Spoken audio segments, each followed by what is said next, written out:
What's going on, everyone? Jeremy here from the Quarter. We've got a full day of content today, maybe 6 videos. So strap in and help me help you get through your Monday.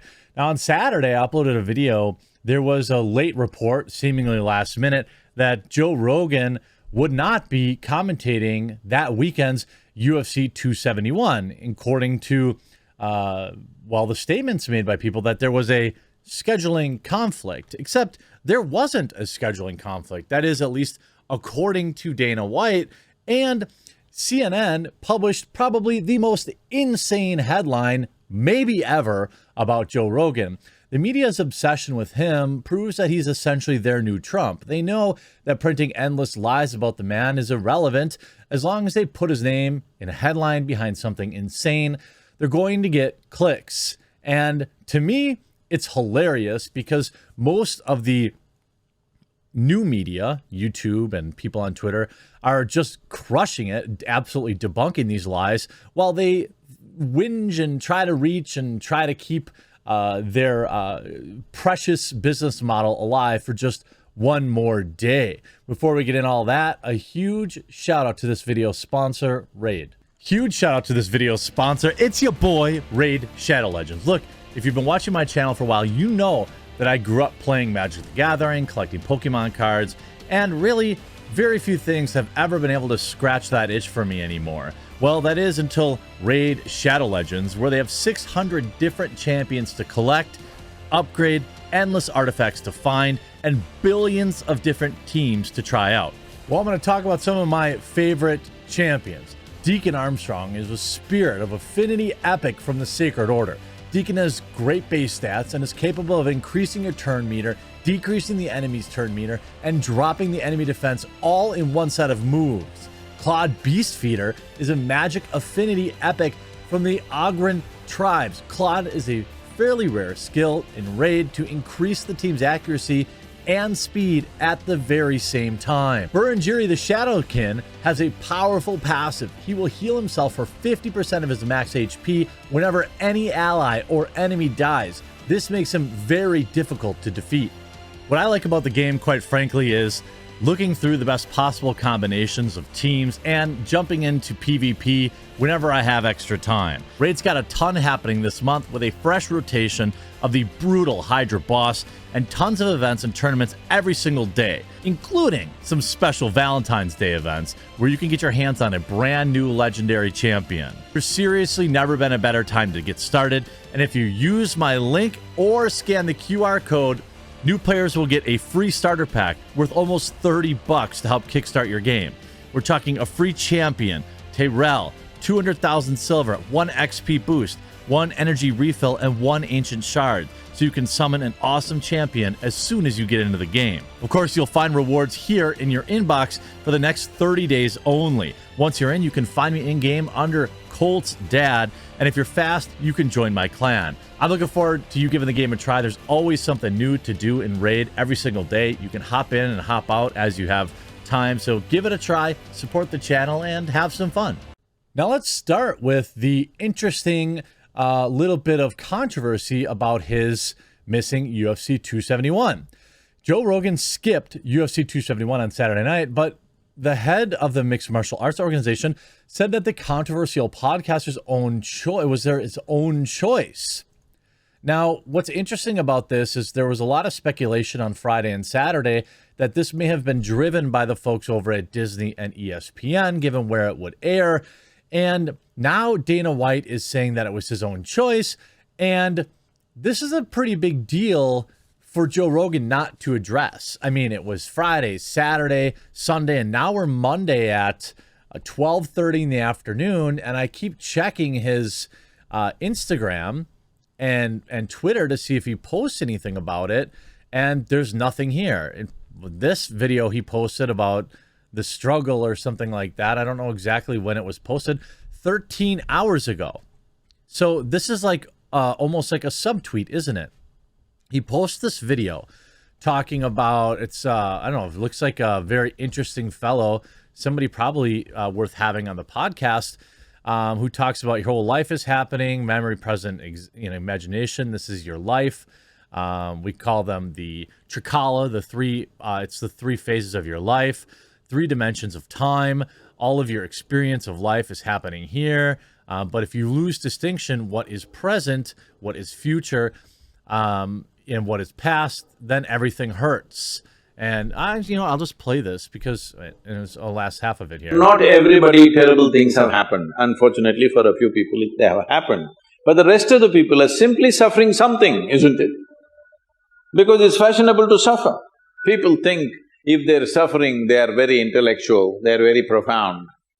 No, it's just stupid because you're suffering something that doesn't exist. You're not suffering what's happening right now. You're suffering what happened yesterday, and you're suffering something that may happen tomorrow already. So this madness has been encouraged simply because we never train people how to use their faculties. So this is, I don't know, in response to him not being at the UFC event. You see a lot of people here, and it may be nothing. It may literally be nothing, but it also may be like a subtweet about victim culture and all this kind of stuff. His name's Sadhguru. I would assume it's pronounced. I don't know if the H is silent. I don't know. I see a lot of, blue check marks. It's got 2 million views. No response to not being there, which is interesting to me. Then Dana White comes out and says there was no conflict of schedule. Dana White told MMA Junkie, Joe Rogan didn't work tonight. Joe Rogan could have worked tonight. Yeah, Joe Rogan, I don't know what Joe Rogan had to do. You guys will have to ask Joe Rogan.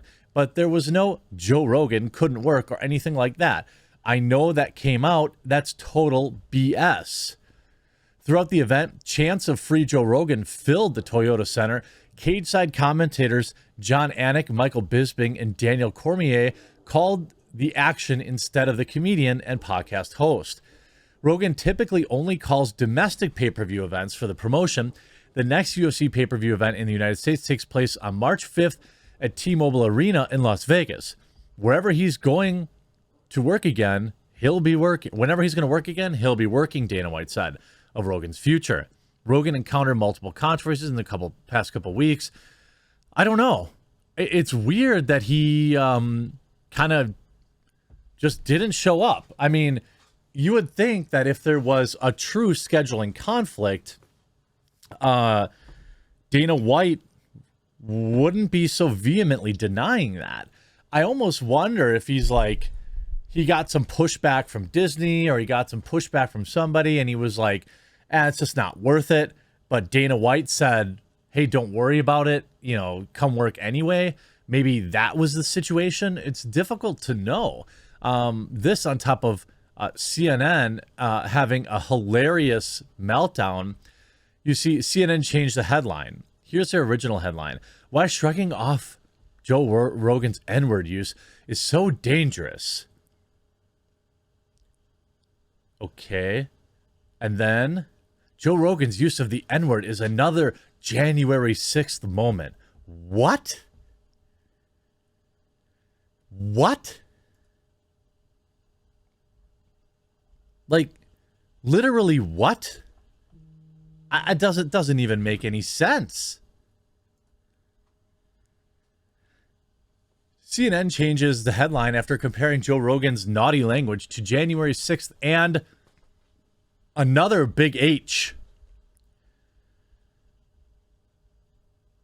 While plenty of left-leaning pundits and Democratic politicians went after Rogan over his comments, CNN took things up a notch when the outlet published its analysis piece written by John Blake titled John Reagan's use of this word is another January 6th moment. The article went on to compare his statements to what happened on January 6th and what happened in Rwanda, arguing that Rogan breached a civic norm that held Americas together since World War II. What's that saying? Racism isn't gone, but it's on life support, being kept in place by the government and media, essentially. And it really feels that way. Sure, there are some people who are genuinely racist. But we're talking about almost nobody, at least in the United States. You know, even in my life, I've in my entire life heard one person ever use that word in reference to a black person, and myself and 3 other people at the bar all said something to him immediately, and I've never heard that guy say it again. So I mean, and like, it's just I'm not saying it doesn't exist, but I'm saying if you believe the media, it's everywhere and everyone's suffering under it, because we do live in a victimhood culture where it's really easy to blame everybody else. We all do it. I'm sure I've done it at some point, right? The YouTube algorithm's holding me down. I say it all the time. Please subscribe. Click the red subscribe button because YouTube doesn't recommend my videos. Sure, YouTube doesn't. But what else could I be doing? Could I be going on other podcasts? Could I be spending money promoting my videos elsewhere? I mean, I already use alt tech, but could I be using more alt techs? Could I be spending more time on them and growing my channel? Yes, I could. There's always something we could be doing. I'm out of shape.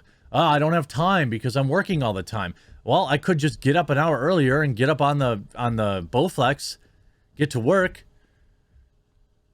But I gotta work. But the dogs are sick. No, it's my fault. CNN took a barrage of backlash over the comparison. The headline was quietly edited to read something differently. CNN changed its headline comparing Joe Rogan's use of a word to January 6th. I mean, why didn't they just put Trump in the headline too?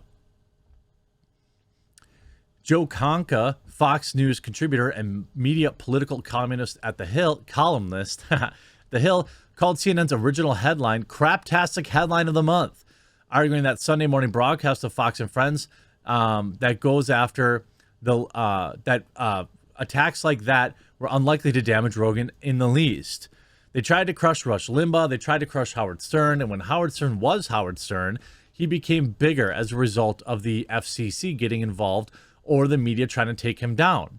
Saying that Joe Rogan was effectively unstoppable because even if Spotify decided to drop him, Rumble is waiting to pick up with a similar offer.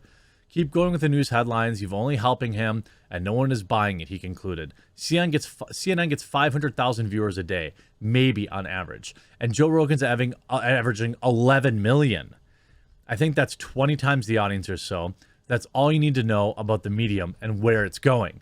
Now, I think 11 million listeners means like per episode, and he doesn't release episodes every day, to be fair. But nonetheless, the situation around Joe Rogan is certainly getting pretty spicy, and the media is just getting so desperate. I don't know what Joe Rogan had going on yesterday. I find it curious that this narrative has been going around for 3 days now, and he's not even said so much as a tweet. And it's not like his social media is quiet. He posted a video yesterday about the struggle and victimhood narrative and things like that. So obviously he's around, he's online, and the question is, was he sticking it to ESPN and Disney? Maybe. He's never really done anything like that before, has he? Not that I know of anyway. So it's definitely going to be an interesting thing to watch as time goes on, and I'm certain he'll say something about it. Maybe he's just expertly marketing and he had a little tummy ache that night and he didn't feel like it. Well, then why not say you're sick? Well, I suppose if he said he's sick, the media would be like, oh, he definitely has the coof again. Oh, you going to take some horsey paste?